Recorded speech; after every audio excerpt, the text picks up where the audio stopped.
ओम नमो दुर्गाय नमः। भगवान शंकर द्वारा लक्ष्मी को वरदान। अश्व रूप बने हुए भगवान विष्णु के द्वारा अश्वी रूपा लक्ष्मी को पुत्र की प्राप्ति। व्यास जी बोले, राजन, हायों की उत्पत्ति का इतिहास बताता हूँ, सुनो।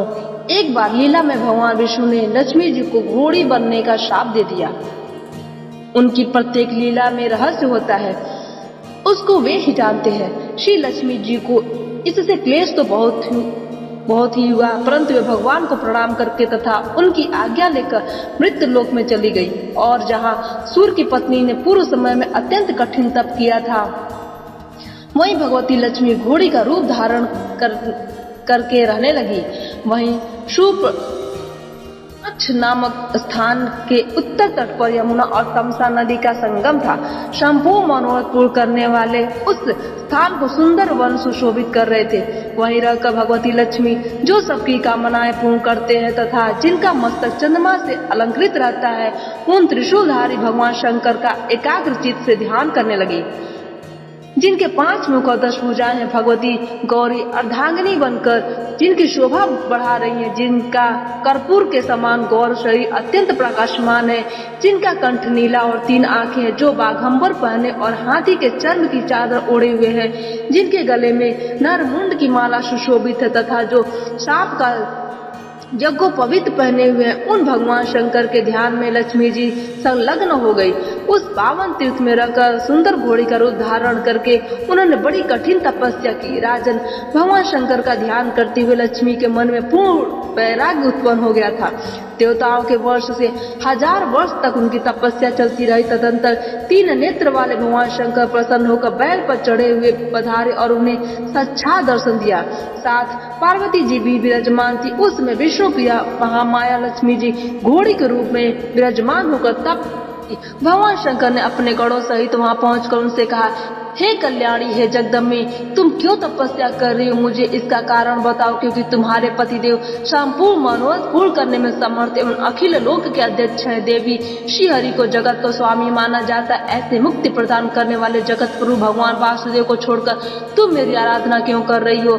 पति की सेवा करना स्त्रियों के लिए सनातन धर्म माना गया है। पति चाहे कैसा भी हो, कल्याण की अभिलाषा रखने वाली स्त्री उसकी सेवा में सदा तत्पर रहे। फिर नारायण तो सबके लिए निरंतर परम पूज्य है। हे सिंधुजे, ऐसे दिव्य श्री हरि को छोड़कर तुम क्यों मेरी उपासना कर रही हो? लक्ष्मी जी ने कहा, हे आशुतोष, हे महेशान, शिव और देवेश कहलाने वाले हे दया सिंधु, मेरे पतिदेव ने मुझे शाप दे दिया है। आप उस शाप से मेरा उद्धार करने की कृपा कीजिए शंभो। उन्होंने शाप से छुटकारा पाने का उपाय भी बतला दिया। उन्होंने कहा है, हे कमलालय, जब तुमसे पुत्र उत्पन्न हो जाएगा तब शाप से मुक्त होकर वैकुंठ में स्थान पा जाओगी। भगवान पतिदेव के यूं कहने पर मैं तपस्या करने के विचार से इस तपोवन में आ गई। संपूर्ण मनोरथ पूर्ण करने वाला आप परम प्रभु को मैंने अपना आराध्य बना लिया। हे देवेश, इस समय मैं पतिदेव के सानिध्य से वंचित हूँ। मुझ धर्म पत्नी को छोड़कर वे वैकुंठ में विराज रहे हैं, फिर उनके अभाव में मैं पुत्रवती कैसे हो सकती हूँ? हे देवेश, हे शंकर, यदि आप प्रसन्न हो तो वर देने की कृपा करें। आप में और श्री हरि में कभी किंचित मात्र भी भेदभाव नहीं है।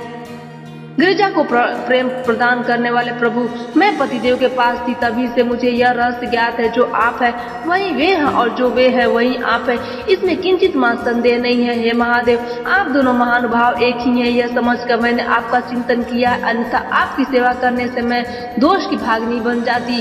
भगवान श्री बोले, हे देवी, मैं और श्री हरि बिल्कुल एक है। तुमको इस रहस्य का कैसे पता चला? सुंदरी सिंधुजे, मुझे ये सच्ची बात बताने की कृपा करो। मुनि, ज्ञानी और वेद के पारागामी पुरुष भी तर्क वितर्क में पड़े रहकर इस एकतव्य के रहस्य को नहीं समझ पाते।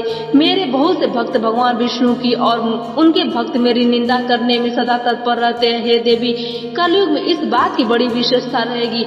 समय के भेद से यह भेदभाव बढ़ता चला जा रहा है। भद्रे में और श्री हरि में समय प्रकाश से एकता है। यह भाव जानना प्राय सबके लिए महान कठिन है। फिर तुम कैसे जान गई? व्यास जी कहते, इस प्रकार प्रसन्न होकर जब भगवान शंकर ने लक्ष्मी से पूछा, तब उन्होंने इस ज्ञात प्रसंग को बतलाना आरंभ किया। उस समय वे भी कम प्रसन्न न थी। लक्ष्मी जी ने कहा, हे देवेश, समय की बात है, भगवान विष्णु एकांत में पद्मासन लगाए बैठे ध्यान कर रहे थे। जब वे यूं तप कर रहे थे तब उन्हें देखकर मुझे महान आश्चर्य हुआ। थोड़ी देर के बाद उनकी समाधि टूट गई, उनके मुख पर प्रसन्नता की किरणें झलक रही थी। तब मैंने अनुकूल जानकर विनय पूर्वक उनसे पूछा, प्रभु आप देवताओं के अध्यक्ष एवं जगत के स्वामी हैं। जिस समय देवता, दानव और ब्रह्मा प्रभृति सबने मिलकर समुद्र का मंथन किया था और जब मैं उसमें से निकली थी तब मेरे मन में विचार आया कि किसको पति चुन लूं। अतः मैंने सब और दृष्टि दौड़ाई। उस समय आप ही संपूर्ण देवताओं से श्रेष्ठ है। यह निर्णय पर पहुंचकर मैंने आपको पतिदेव बना लिया। हे सर्वेश्वर, आप फिर किसका ध्यान कर रहे हैं? यह प्रसंग मेरे मन को महान आश्चर्य में डाल रहा है। कैट भारे, आप मेरे परम प्रिय हैं, मेरी इस मानसिक उलझन को दूर करने की कृपा कीजिए। भगवान विष्णु बोले, हे प्रिय, मैं हृदय में जिनका ध्यान कर रहा हूँ उनका परिचय देता हूँ, सुनो।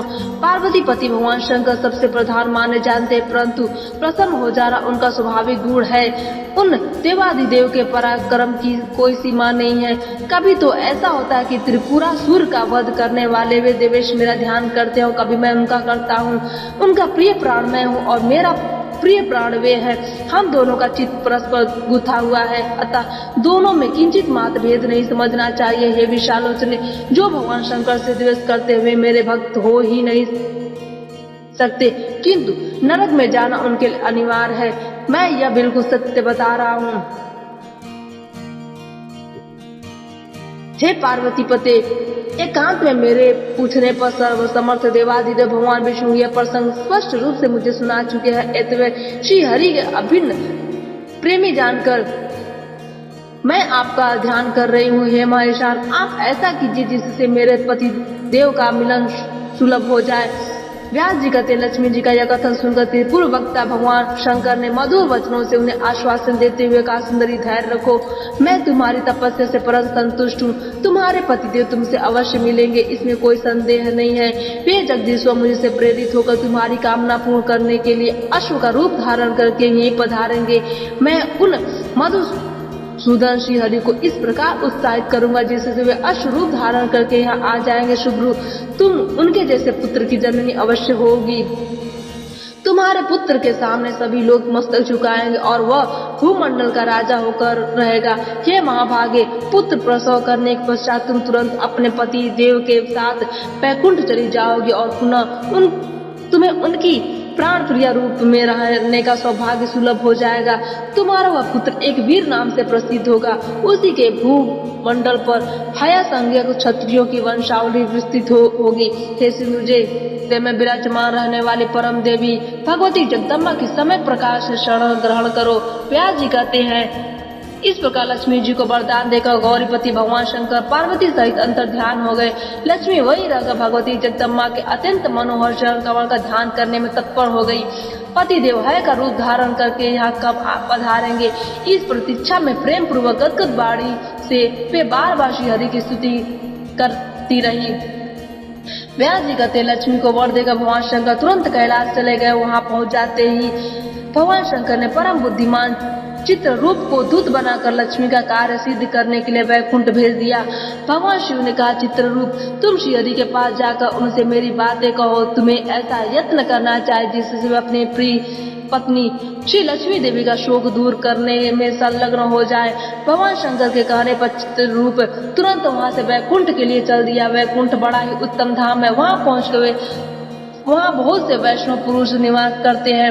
भक्ति भांति भांति के दिव्य वृक्षों और सैकड़ों बावलियों से उसकी अनुपम शोभा हो रही है। वहाँ सर्वत्र दिव्य हंस, सारस, मोर, सुग्गे और कोयल दृष्टिगोचर हो रहे हैं। पताकाओं से सुशोभित ऊंचे ऊंचे भवन उसकी शोभा बढ़ा रहे हैं। नाचने और गाने वाले दिव्य कलाकारों से वह स्थान परिपूर्ण है। पारिजात उसे सुशोभित किए हुए बकुल, अशोक, तिल और चंपा की पंक्तियां उसे मनोहर बनाए हुए हैं। पक्षीगण कानों को सुख देने वाली मीठी बोली बोल रहे हैं। वहां जाने पर चित्र रूप को भगवान विष्णु का भवन दिखाई पड़ा।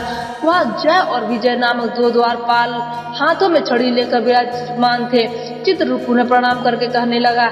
चित्र रूप ने कहा, हे द्वारपालों, तुम लोग शीघ्र परम प्रभु श्री हरि को समाचार दो कि शंकर का भेजा हुआ दूत द्वार पर आया खड़ा है। चित्ररूप की बात सुनकर परम बुद्धिमान द्वारपाल जय आनंद अंदर गया। श्री हरि को प्रणाम करके सामने खड़ा हो गया और हाथ जोड़कर कहने लगा, हे देव रामाकांत करुणा कर, हे केशव। इस समय भगवान शंकर का दूत द्वार पर आकर ठहरा है। हे गरुड़ध्वज, आप आज्ञा दीजिए उसे यहाँ आने दिया जाए या नहीं। किस काम से आया मैं नहीं जानता, उसका नाम चित्ररूप है। भगवान विष्णु अंतर्यामी में दूत के आने का कारण उनसे छिपा नहीं रहा। जय की बात सुनकर उन्होंने कहा, ठीक है, उसे यहाँ ले आओ। भगवान शंकर के सेवक चित्ररूप बड़े ही विलक्षण पुरुष है। श्री हरि की आज्ञा पाकर जय तुरंत बाहर गए और चित्ररूप से बोले, आइए अंदर पधारिए। चित्ररूप का जैसा नाम था वैसे ही आकृति थी। जय के साथ भीतर जाने पर उन्होंने भगवान विष्णु को साष्टांग प्रणाम किया और हाथ जोड़कर खड़े हो गए। उन्होंने अत्यंत अद्भुत रूप बना लिया था। उनके प्रत्येक अंग से नम्रता टपक रही थी। भगवान विष्णु ने हंसकर चित्ररूप से पूछा, अनंत, हे देवादिदेव भगवान शंकर सब परिवार सकुशल से है ना? उन्होंने तुम्हें यहाँ कैसे भेजा है? स्वयं उनका कोई कार्य अथवा देवताओं का कोई कार्य सामने उपस्थित हो गया है। दूत ने कहा, हे गरुड़ध्वज, इस जगत की कौन सी बात आपसे छिपी है? आप तीनों कालों की बातें जानते हैं, फिर भी इस समय जो समस्या उपस्थित है वह आपसे कहता हूँ। विभो, भगवान शंकर ने आपको उसे जानने के लिए मुझे यहाँ भेजा है। प्रभु, मैं उन्हीं के कथनानुसार आपसे कह रहा हूँ। हे देवेश, उन्होंने यह कहा कि विभु, आपकी भार्या लक्ष्मी देवी यमुना और तमसा नदी के संगम पर तपस्या कर रही है। संपूर्ण कामनाएं सिद्ध करने वाली वे देवी घोड़ी का रूप धारण करके इस समय वहां पधारी हैं। देवता मानो यह चौकी न प्राय सभी उनका ध्यान करते हैं। जगत में कोई भी मनुष्य उनकी कृपा के बिना सुखी नहीं हो सकता। पुंडरीकाक्षरे, फिर आप अपनी इन पत्नी का परित्याग करके क्या सुख पा रहे हैं? जगतपते, दुर्बल और निर्धन व्यक्ति भी अपनी स्त्री की रक्षा करता है। विभु, फिर आपने जगत पर प्रभुत्व रखने वाली लक्ष्मी देवी का त्याग क्यों कर दिया है? जगत गुरु, जिसकी भार्या जगत में दुख से समय व्यतीत करती है, संसार में उसके जीवन को धिक्कार है। शत्रु भी ऐसे व्यक्ति की निंदा करते हैं। आप अपनी पत्नी से दूर है। ऐसी स्थिति में अत्यंत क्षीण उन देवी को तथा आपको देखकर स्वार्थी शत्रु रात दिन हंसेंगे। हे देवेश, लक्ष्मी में सभी शुभ लक्षण विद्यमान है। वे बड़ी सुंदर और सुशीला है। उचित तो यही है कि वे आपके पास रहे और उनके साथ आपका आनंद पूर्वक समय व्यतीत हो। सुंदर मुस्कान वाली उन प्रिय पत्नी को पाकर आप सुख से रहें। आप महाभागा लक्ष्मी के पास जाएं और उन्हें आश्वासन देकर अपने स्थान ले आवे। जगत में किसी की भी सत्ता लक्ष्मी के बिना स्थिर नहीं रह सकती। आप कृपया अभी अश्व का रूप धारण करके रमा देवी के पास पधारिए। पुत्र उत्पन्न हो जाने के पश्चात उन देवी को लेकर वैकुंठ में आ जाएं। व्यास जी कहते हैं, जन्मेजय चित्र रूप की बात सुनकर भगवान विष्णु ने कहा, बहुत ठीक, ऐसा ही होगा। फिर उन्होंने चित्ररूप को शंकर के पास जाने की आज्ञा दे दी। दूत के चले जाने पर भगवान विष्णु सुंदर अश्व का रूप धारण करके वैकुंठ से चल पड़े। लक्ष्मी जी अश्वी का रूप बनाकर जहाँ तपस्या कर रही थी वे वहाँ पहुँच गए। जाकर देखा लक्ष्मी देवी वहाँ अश्वी रूप से विराजमान थी। लक्ष्मी की दृष्टि भी भगवान विष्णु पड़ी। वे तुरंत पहचान गई कि ये मेरे पति देव साक्षात विष्णु ही मुझ पर कृपा करने अश्व का रूप धारण करके पधारे हैं।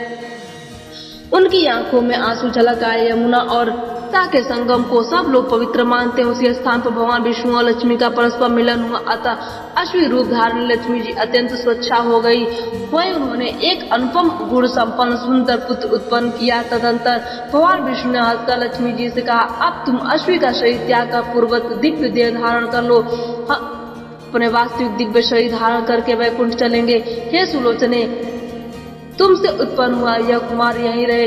तदंतर भगवती लक्ष्मी और भगवान नारायण दोनों दिव्य शरीर धारण करके एक उत्तम विमान पर विराजमान हुए। देवताओं ने यशगान आरंभ किया। भगवान अपने परम धाम में पधारना ही चाहते थे कि भगवती लक्ष्मी ने उन पर प्राणपति श्री हरि से कहा, नाथ, इस बालक को भी साथ ले लीजिए। मैं इसका त्याग नहीं करना चाहती। प्रभु, आपके समान प्रतिभायुक्त यह मेरा पुत्र प्राणों से भी बढ़कर प्रिय है। हे मधुसूदन, इसे लेकर ही हम लोग वैकुंठ चले। श्री हरि बोले, प्रिय हे वरानने, इस अवसर पर खेद प्रकट करना तुम्हारे लिए अवांछनीय है। यह बालक आनंद पूर्वक यहाँ रह सकता है क्योंकि इसके भरण पोषण की व्यवस्था पहले ही मैं कर चुका हूँ। हे बामुरु, इस पुत्र त्याग में जो एक प्रधान कारण है उसे अब मैं बताता हूँ, सुनो।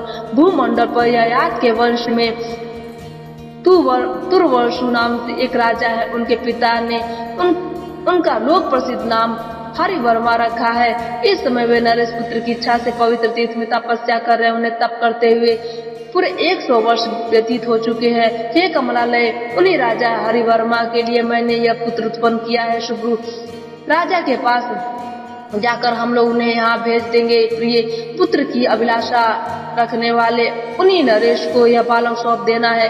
वे स्नेह पूर्वक इसे अपने घर ले जाएंगे। व्यास जी कहते, इस प्रकार प्रेयसी भार्या लक्ष्मी को आश्वासन देकर तथा बालक की रक्षा का समुचित प्रबंध करके भगवान विष्णु उत्तम विमान पर बैठे हुए वैकुंठ पधारे और लक्ष्मी जी के साथ विराजमान थी। आज की कथा यहीं पर समाप्त होता है।